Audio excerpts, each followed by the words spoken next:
बिस्मिल्लाहिर्रहमानिर्रहीम। अस्सलाम वालेकुम नाज़रीन, आप यूट्यूब चैनल देख रहे हैं। मैं मोहम्मद मुसहसन नाज़रीन कराम, उम्मीद है कि आप सब खैरियत से होंगे। 9 मई का जो ट्रायल है वो अब जबानों के ऊपर अता आ चुका है कि यानी कि कुरान मुल्जिम कुरान हाथ में उठाकर ये बात करते हैं कि तुम सिर्फ कुरान उठाकर ये कह दो कि मैं झूठ बोलूं तो मेरे ऊपर कहर नाजिल हो, तो मैं सजा मानने के लिए तैयार हूं। वहीं पर जज खामोश, पुलिस वाले खामोश, गवाह खामोश, सारे भागने की तैयारी कर रहे हैं।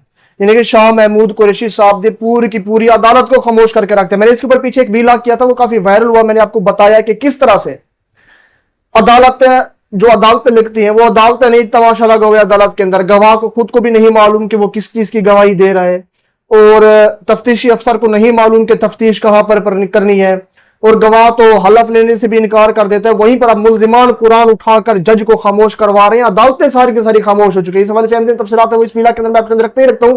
लेकिन सेनेट के इंतखाबात वाला मामला है वो भी काफी मौजूद बहस बना हुआ है। ये कहा जा रहा है कि पाकिस्तान तहरीक इंसाफ की तो जीत हुई है, लेकिन इमरान खान की जीत नहीं हुई, इमरान खान हारा है।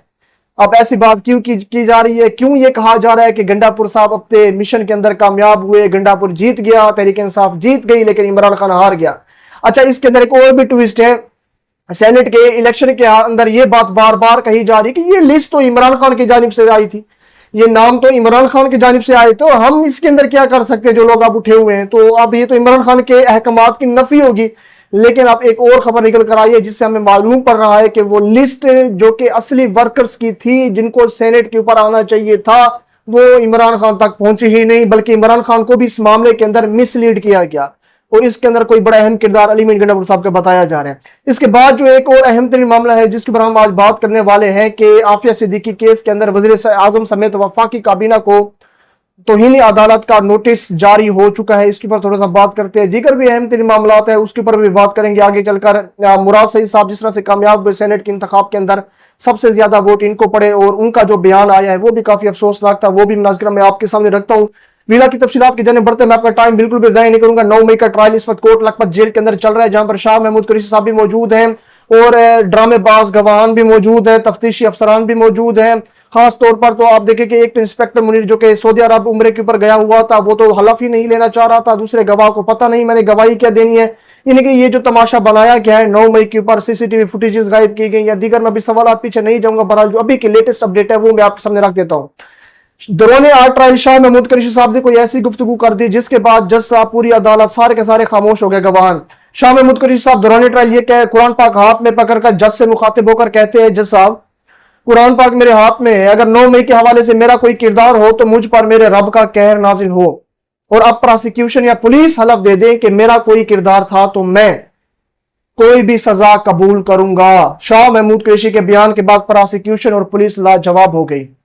ये शाकिर महमूद अमान साहब है, ये काफी ज्यादा 9 मई के ट्रायल को करीब से कवर कर रहे हैं, और इसके ऊपर हर अपडेट, छोटी से छोटी अपडेट भी वो हमारे सामने रख रहे हैं। ये क्रेडिट सारा उनको ही जाता है, क्योंकि इस वक्त जो कोट लखपत जेल के अंदर किसी को भी सहाफी को नहीं जाने दिया जा रहा। यानी कि ये कैसा कोई फौजी अदालत लगाई हुई अंदर आप लोगों ने कि आप किसी सहाफी को ये कवर तो करने दें कि आप क्या बात कर रहे हैं, क्या नहीं कर रहे। कमरे के अंदर गवाहान को खड़ा करके, मुल्जिमान को खड़ा करके अपनी मर्जी का फैसला दे देना, ये कहाँ की कहाँ का इंसाफ है, और ये कहाँ की ना इंसाफी है।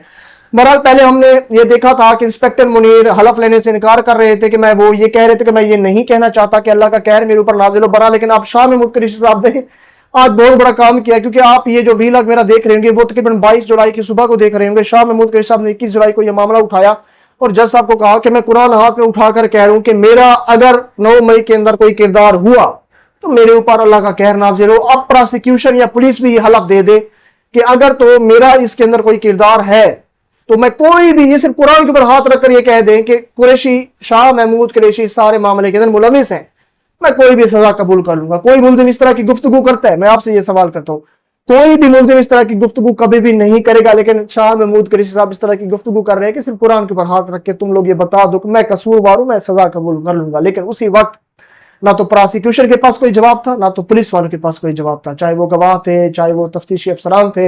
हत्ता कि ये भी खबर निकल कर आ रही कि पूरी की पूरी अदालत के अंदर खामोशी तारी हो गई, जज खामोश हो गया कि हम अब इसके ऊपर क्या बात करें। बहरहाल उस ही ट्रायल के अंदर शाकिर महमूद अमान साहब हमें और भी बताते हैं कि शाह महमूद कुरैशी साहब जज के रूबरू जज्बाती भी हुए, जब वो कुरान उठाए हुए थे, और वहां पर अदालत के अंदर भी खामोशी तारी हुई। लेकिन बहरहाल आप देखिए कि एक और भी 9 मई के अंदर ब्लेंडर मारा गया। वो ये है कि पुलिस अफसर गवाही देने आता है और ये पूछता है कि आयशा भुट्टो कौन है और कैसी दिखती है। इनसे पूछा तो बताया कि मैंने 9 मई के बाद उन्हें उठाया, ताकतवर लोगों ने था, अब मुद्दा मुझ पर डाल दिया गया। यानी कि एक पुलिस अफसर गवाही देने आया 9 मई के ट्रायल के अंदर कोटलक जेल के अंदर, और ये बार बार पूछ रहा था कि आयशा भुट्टो कौन है, कौन है, मैं उसे देखना चाहता हूं, कैसी दिखती है। जब पूछा गया कि आप ये क्यों पूछ रहे हो, कहा कि उठा कोई और गए थे, अब गवाह मुझे बना दिया गया है, तो मैं देखूं तो सही कि मैंने गवाही किसके खिलाफ देनी है। यानी कि ये ट्रायल इस तरह से आगे चलाया जा रहा है 9 मई का ट्रायल, जहां पर गवाहान भी हलफ देने के लिए तैयार नहीं है कि अगर हम ये कहेंगे कि 9 मई का मामला इन लोगों ने किया है, पीटीआई ने, इमरान खान ने, कुरैशी ने किया है, तो अल्लाह का, अगर हम झूठ बोल रहे हो तो अल्लाह का हमारे ऊपर कहर नाज़िल हो, ये हल्ला भी कोई देने के लिए तैयार नहीं है वहां पर। तो ये देखिए, ये सिचुएशन आ चुकी है। और जज के बारे में भी आता है, जो कोर्ट लखपत जेल के अंदर मौजूद है, वो बार बार मुस्कुरा रहा होता है, वो बार बार मुस्कुरा रहा होता है। वहां पर जो मौजिम मलिक साहब है, जो वकील हैं पाकिस्तान तहरीक इंसाफ की जानिब से या मुल्जिमान की जानिब से, यकीन करें वो चिथड़े उड़ा रहे हैं 9 मई के ट्रायल के मुकम्मल तौर पर। मेरे नजर में उसने तो मियां इशफाक साहब भी हैं, मौजिम मलिक साहब भी है, बुरहान मौजिम मलिक साहब, वो चिथड़े उन्होंने उड़ा कर रख दी है। और ये भी बताया जा रहा है कि बार बार जब भी बुरहान मौजिम मलिक साहब आकर बात करते हैं, आर्ग्यूमेंट करते हैं, तो बार बार बिजली बंद हो जाती है, बार बार वापस आ जाती है, जानबूझकर उस कार्रवाई को मुतासिर करने की कोशिश की जा रही है। लेकिन मैं यही कहता हूं कि इंसाफ का बोलबाला होता है, चाहे वो आज हो चाहे वो कल हो। जालिम कभी भी वो कहते हैं ना, इंतहा तक नहीं पहुंच सकता। जालिम को उसका अंजाम दुनिया के अंदर ही दिखा दिया जाता है। अगर आप मेरी बात नहीं मानते, परवेज मुशर्रफ को देख लें, जनरल रिटायर कमर जावेद बाजवा को देख लें, तारीखियों का हिस्सा बन चुका है। काजी फैज साहब लोगों के बीच निकल नहीं सकता, गालियां पड़ती हैं। मैं किस किस के नाम लेकर आपके सामने रखूं कि जालिम जब इक्तदार के अंदर तो होता है, उसको बड़ा मजा आता है, लेकिन बाद में वो मुंह दिखाने के काबिल नहीं रहता। अगले अहम तरीन मामले के ऊपर आ जाए, वो सेनेट इंतखाबात हैं। सेनेट इंतखाबात के अंदर पाकिस्तान तहरीक इंसाफ की तो कामयाबी हुई है, लेकिन इमरान खान साहब कामयाब नहीं हो सके। मैं ऐसे क्यों गुफ्तगू कर रहा हूँ, क्योंकि इसके अंदर जो मिर्जा अफरीदी को सीट मिली है, ये एक बहुत बड़ा ब्लेंडर किया गया है मुबैना तौर के ऊपर। केपी सेनेट इंतखाबात के अंदर मुराद सईद और मिर्जा अफरीदी समेत पाकिस्तान तहरीक इंसाफ के 6 उम्मीदवार कामयाब हुए, जो कि पहले भी बताया जा रहा था कि 7 हो सकते थे, लेकिन ये इनकी अपनी कोताही है। खैबर पख्तूनख्वा में सेनेट की 11 नशिस्तों पर वोट डाले गए। असम्बली के तमाम 145 अरकान ने वोट कास्ट किए। अब देखिए कि 7 जनरल नशिस्तों में 4 नशिस्तें पर पाकिस्तान तहरीक इंसाफ करार पाई, और इसके बाद मुराद सईद, फैसल जवेद, मिर्जा अफरीदी और नूरुल हक कादरी जनरल नशिस्तों पर जीते। अच्छा, मैं इसको लंबा खींचना नहीं चाहता। जो बात कही गई थी कि 6 लोग पाकिस्तान तहरीक इंसाफ के कामयाब होंगे, वो लोग हुए, जिसके अंदर मुराद सईद साहब को सबसे ज्यादा वोट पड़े। मुराद सईद साहब ने जो स्टेटमेंट दी वो मैं आगे चलकर आपके सामने रखता हूं। लेकिन इसके अंदर एक बहुत बड़ा इशू ये उठाया जा रहा है कि जो लिस्ट जारी की गई सेनेट के इंतखाबात के लिए, इसके अंदर इमरान खान को मिसलीड किया गया, इमरान खान साहब को धोखा दिया गया। जो असली कारकुनान के नाम थे वो तो इमरान खान साहब तक पहुंचाए ही नहीं गए, या इमरान खान साहब के अहकामात को डामाडोल करके बाहर लोगों को बताया गया। अच्छा, अब इसका नतीजा क्या निकलेगा, इसका हमें पता कैसे चलेगा? इसका पता तो हमें इस तरह से चलेगा कि जब इमरान खान साहब तक ये खबरें पहुंचेगी, या अलीमा खान साहिबा या कुछ उनकी बहन या दीगर फैमिली मेंबर्स जाकर बताएंगे, तब ही हमें पता चलेगा कि ये सारा क्या मामला है। बहरहाल वो शख्स तो जेल में बेचारा क्या कर सकते, उसने तो ये भी कहा था कि बजट पास नहीं होना, पहले मेरे पास आओगे, मैं अहकाम जारी करूंगा तो फिर ही बजट पास होगा। लेकिन गंडापुर साहब ने बजट तब भी पास करवा दिया था। गंडापुर साहब ने मिर्जा अफरीदी को सेनेट इंतखाब के लिए नामजद भी कर दिया और वो जीत भी गए। बहरहाल मुराद सईद साहब ने एक बहुत बड़ा पैगाम जारी किया। वो ये कहते हैं कि सच कहूं तो मुझे खान साहब की सोच भी समझ नहीं आई। क्या करना है मुराद सईद को सेनेटर बनवाकर फायदा? ऐवान बाला कहता हम न शिबली फराज का गिरबान बचा सका, न आजम सवाती की चादर और चार दीवारी, और कैद तो वो है जो इजाज चौधरी 2 साल से काट ही रहा है। मुराद सईद का सर क्या बचा लेना है इसने? मुराद सईद साहब आगे कहते दूसरी जानब जो भाग दौड़ शुरू हुई और जो एड़ी चोटी का जोर लगा, तो खान साहब की मंतक समझ आई, आप कोई नहीं होते किसी पर कांटा लगाने वाले, कांटा सिर्फ अल्लाह की जात लगाती है। यानी कि वो ये कहते हैं मेरे ऊपर जितना भी अब मामला किए जा रहे हैं मैं छुप छुपा कर, लेकिन फिर भी देखे कामयाबी मुझे मिली है। खान साहब की बात मुझे यहाँ पर मंतक समझ में आई है कि कांटा अल्लाह के सिवा कोई भी नहीं लगा सकता। अब सवाल खड़े किए जा रहे हैं कि मुराद सईद साहब क्या हलफ लेंगे या नहीं। तो मेरी राय के मुताबिक मुराद सईद साहब हलफ लेने नहीं आएंगे। अगर तो वो हलफ लेने आएंगे तो उनको वहीं पर ही गिरफ्तार किया जाएगा, क्योंकि आपको भी मालूम है कि मुराद सईद साहब की जान को खतरा है। एक और अहम तरीन मामला वो भी मैं आपके सामने रख देता हूं। ये सरदार शेरबाज की तस्वीर आप देख रहे होंगे। ये वही सरदार है जिसने जिरगे के अंदर 2 जोड़ों यानी कि एक जोड़े को कत्ल करने का हुक्म दिया था। और अब तो ये भी सरफराज बुकी साहब के मुताबिक ये बताया जा रहा है कि तकरीबन औरत 4-5 बच्चों की माँ है और वो आदमी भी 4-5 बच्चों का बाप है। और ये भी मुबैना तौर पर इतलात निकल कर आ रही है कि वो उन्होंने शायद आपस में शादी भी नहीं की थी, जिसके बाद जिरगे ने यह फैसला किया था। लेकिन बहरहाल सरफराज बुकी साहब ये कहते हैं कि जो कुछ भी हो, जितना भी गलत हो, जिरगा कोई नहीं होता, किसी को कत्ल करवाने का हुक्म देने वाला पाकिस्तान की अदालतें मौजूद हैं, इदारे मौजूद है, वो ये काम करने वाले हैं।